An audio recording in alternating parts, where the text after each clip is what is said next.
and then you qualify your decision after doing that, that creates compliance, right? And all of a sudden, a window opens for an early pull, which is key to early pulls, by the way. That's why I pull at like midnight, 1 a.m. It's the key to early pulls, but it's also the key to pulling in general, right? So try it out. Remember, two clear distinctions. During the day, I recommend that you go indirect because it creates the building blocks for girls to chase you, right? Which are curiosity, finding out if she's right for you, skepticism, finding out who she is. They equal engagement, the final block, and the final block at the top is her chasing you. Now, how do you get girls to chase you during the night?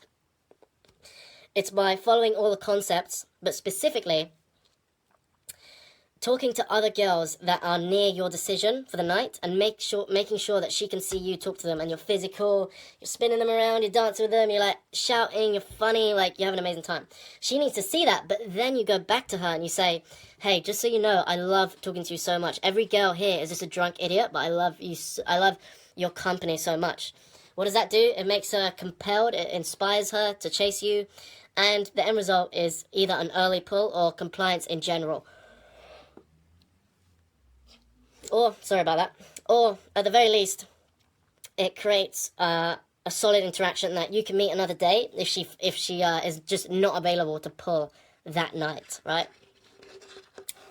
Now, guys, there's a couple of people in this chat right now. Be sure to put your questions in right there, and I'll crack right into them. I really want it to be an interactive one.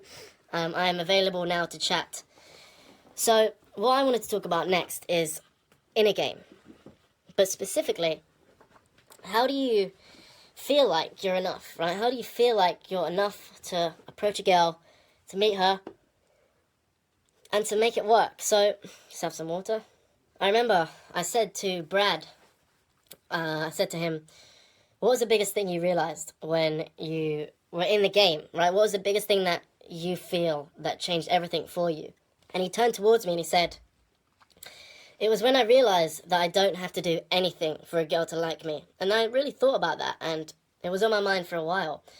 And I think what it comes down to is realizing that if you're just near a girl, right? If you're just near a girl and you appreciate her, you empathize. Let's talk about night game in this situation. You meet the friends, you're cool, you're calm, you're collected, you're chill, you're blasé. It's not a big deal. Taking a girl home is not a big deal. You really have that idea in your mind that this is not a big deal. Taking girls home is not a big deal, right? Remember that, guys. So,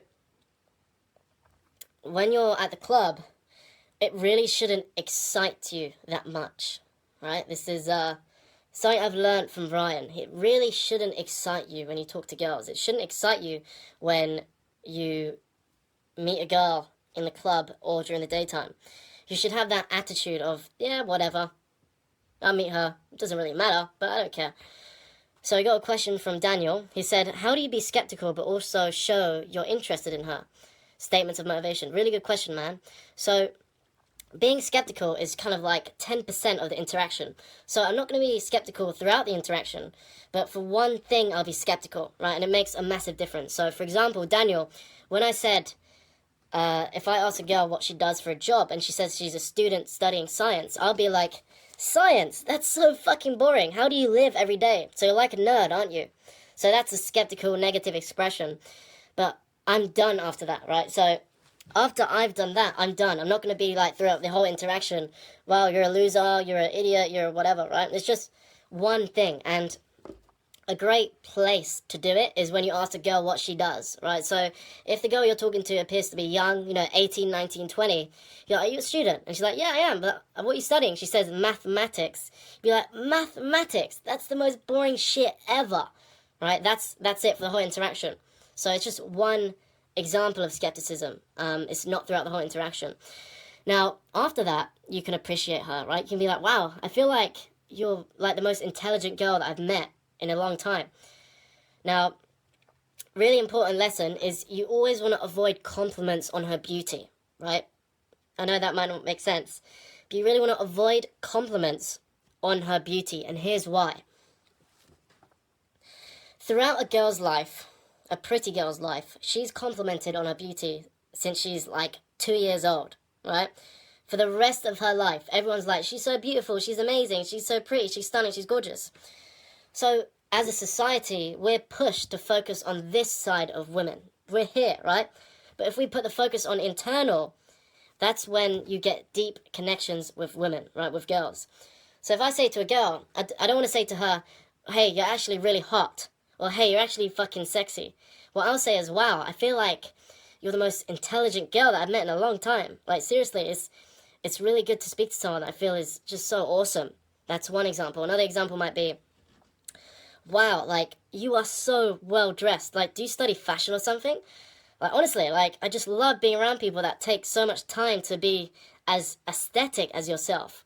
Now, compare them to, you're actually fucking hot, or, yeah, you're fucking sexy, right? So, the statements of motivation and the compliments, they always need to be here, right? Not here. A girl, all her life, is focusing on here, society. But if you focus on here, that's when you get an incredible connection. So I hope that answered your question, Daniel. Just update me if you want me to continue. So, something I learnt in Stockholm is you really want to be aware of what time the club closes, right? So, there was a situation in Stockholm where, and what I wanted to talk about too was the standby rule, right? The standby rule. Let's see what's going on. The standby rule is something that changed everything for me, right?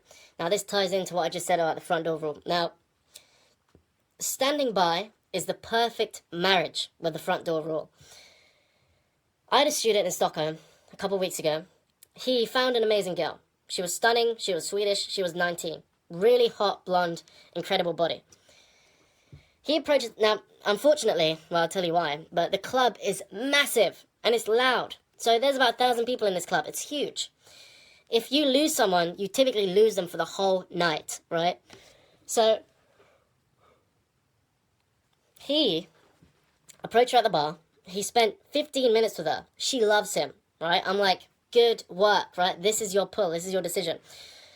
And what happened was, instead of standing by, which is basically staying near her when you've got a decision and it's time to go. Now, it was actually 2:15 a.m., so this is standing by time. He should have stood near her or at least have her in his vicinity so he knows where she is. And what happened was, she said to him, hey, I have to go to the toilet now. And then she's going to join her friends. That's what she said. Instead of staying in the general bar where he could have met her again, instead he came to me. Now, the end result was he lost her for the entire night, right? And he didn't get her Instagram or anything.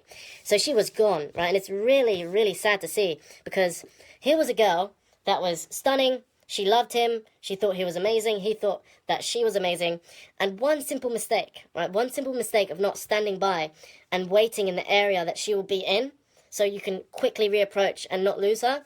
He lost her for the whole night, right? Now, whenever you stand by, it destroys all chances of any random things coming into play, right? Any random factors coming into play.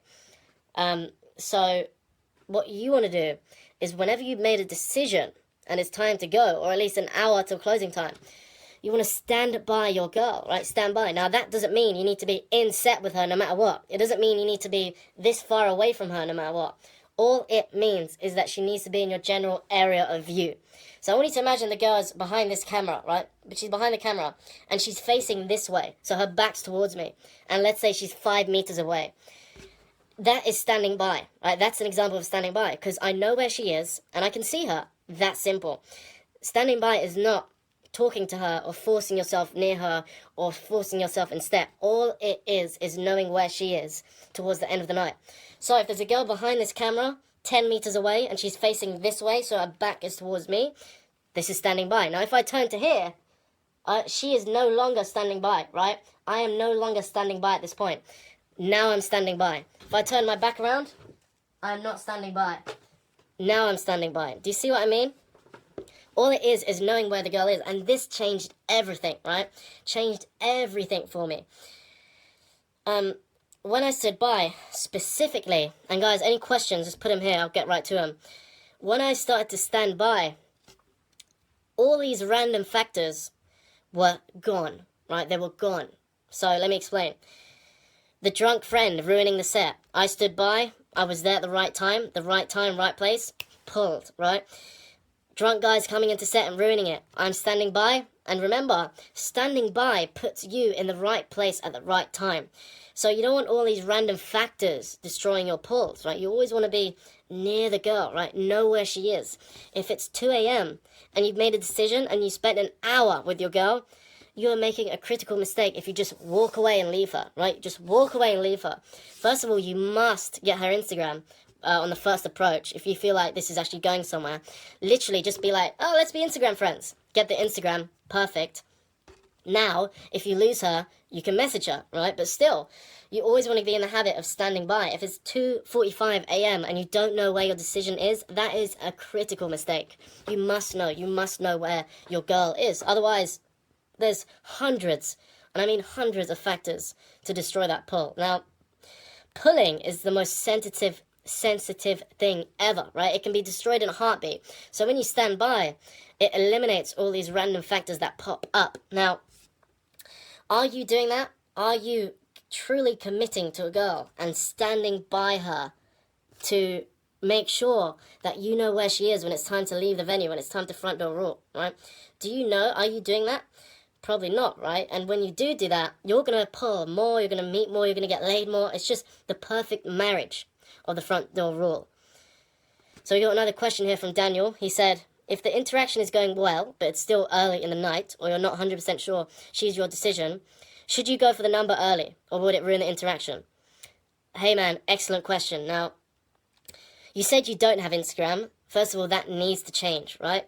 This might blow your mind a bit, but I haven't got a girl's number for about a year straight, right? I'll say that again. I haven't got a girl's number for nearly a year, right? Because social media has just dominated the game, right? So you need to be on top of that. You got to be putting up travel photos. I mean, you don't even have to be traveling. Put up pictures of the city you're in. Go out, take pictures, edit them on the filters. Show your life, show your hobbies. Do you like going gym? Do you play an instrument? Put that on your Instagram. Now, if the interaction is going well, just to answer your question, if it's going well and she's cute, I will always say to her, hey, let's be Snapchat friends. Hey, let's be Instagram friends.